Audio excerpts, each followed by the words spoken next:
Assalamualaikum warahmatullahi wabarakatuh. Apa kabar teman-teman semua? Alhamdulillah, tetap semangat ya.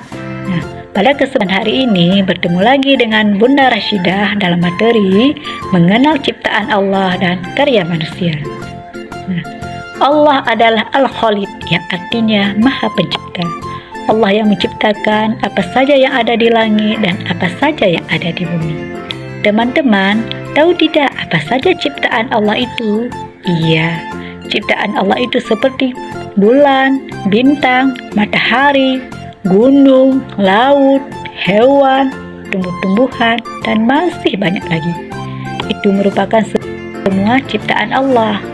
Nah, teman-teman, kita manusia juga merupakan ciptaan Allah. Allah ciptakan manusia dengan sebaik-baik bentuk. Allah anugerahkan manusia dengan akal dan pikiran. Nah, dengan akal dan pikiran itulah manusia bisa membuat benda-benda yang ada di dunia ini.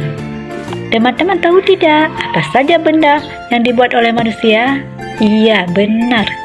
Contohnya seperti baju, lemari, sepeda, buku, pulpen, dan masih banyak lagi.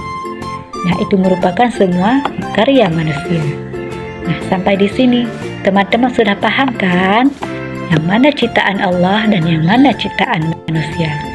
Mudah-mudahan teman-teman semua bisa menyebutkan lebih banyak lagi yang mana ciptaan Allah dan yang mana ciptaan manusia.